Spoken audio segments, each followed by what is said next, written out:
अगदी केसांमध्ये हात घातलाय आणि केस हातात येत आहेत, खूप गळतायत, तर याच्यासाठी जे खूप इंटरेस्टिंग मॉलिक्यूल आहे जो FDA अप्रूव्ड आहे त्याच्याबद्दल आज मी तुम्हाला माहिती सांगणार आहे आणि तो म्हणजे मिनॉक्सिडिल. ऑलमोस्ट सगळ्यांना माहिती असेलच, पण मी मिनॉक्सिडिल बद्दल काही महत्त्वाच्या गोष्टी की ज्या तुम्हाला माहिती असल्या पाहिजेत त्या सांगणार आहे. नमस्कार, मी डॉक्टर अर्चना, तुमचं लोटस होलिस्टिक हेल्थ केअर आणि ॲस्थेटिक क्लिनिक या YouTube चॅनलमध्ये स्वागत आहे. आजचा हा माहितीपूर्ण व्हिडिओ असणार आहे केस गळतीची समस्या असणार आहे, ज्यांना टक्कल पडते किंवा ज्यांच्यामध्ये हिस्ट्री, जेनेटिक हिस्ट्री आहे टक्कल पडण्याची, अशा सर्वांसाठी.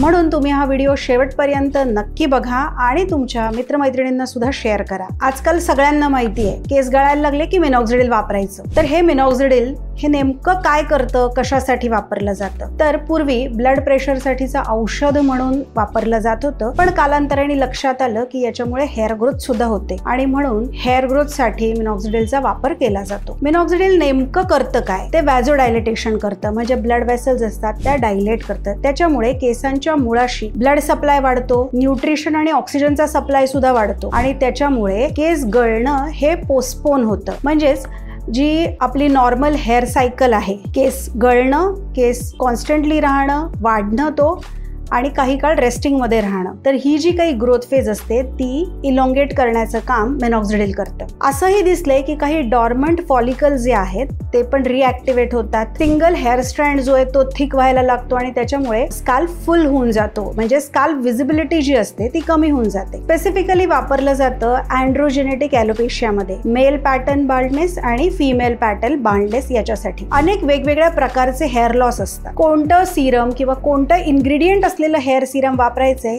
हे डॉक्टरांच्या सल्ल्यानेच वापरलं गेलं पाहिजे. मिनॉक्सिडिल 2%, 5% आणि 10% असं अवेलेबल आहे. नेमकं कोणतं पर्सेंट तुमच्यासाठी सुटेबल आहे, ते लोशन फॉर्म मध्ये वापरायचे, लिक्विड फॉर्म मध्ये की फोमच्या फॉर्म मध्ये वापरायचे, की त्याच्यासोबत इतर काही ऍडेड इन्ग्रेडियंट्स पण असले पाहिजे, हे डॉक्टरांनी तुमचा स्काल्प एक्झामिन केला, डिटेल हिस्ट्री घेतली की त्याच्यानंतरच डिसाईड केलं जातं, ज्यामुळे तुम्हाला बेस्ट रिझल्ट येतात. म्हणून त्याच्याबद्दल स्वतःच्या मनाने काहीतरी गोष्टी वापरायच्या आणि मग त्याला रेझिस्टन्स येईल किंवा रिझल्ट येणार नाही, याच्यापेक्षा तज्ञ डॉक्टरांशी भेटून सल्लामसलत करून तुम्ही मिनॉक्सिडिलला वापरू शकता आणि त्याचे तुम्हाला बेस्ट आउटकम सुद्धा येऊ शकतात. खूप साधं वाटतं की लावायचं कसं, कुठूनही घेतला स्प्रे असा केला की झालं, असं होत नाही. का माहितीये? कारण जर ते इतर ठिकाणी पण लागलं ना तर तिथे छोटी छोटी हेअर ग्रोथ दिसू शकते. मग कोणाला आवडेल का? म्हणजे डोक्यावरचे केस वाचवायचेत आणि चेहऱ्यावर नवीन केस उगवले. तो लावताना काय केलं गेलं पाहिजे, स्काल्प व्यवस्थित क्लीन करा, पार्टिशन करा आणि त्या पार्टिशनच्या तिथे ड्रॉप बाय ड्रॉप सिरम लावा. क्वांटिटी किती असली पाहिजे? 1 ml सफिशियंट होतं. सकाळी एकदा आणि संध्याकाळी एकदा असं 2 वेळा लावू शकता. पण काही लोकांमध्ये खूप इचिंग, इरिटेशन होतं किंवा फिमेल पेशंट्सला आवडत नाही असे स्टिकी केस दिवसभर,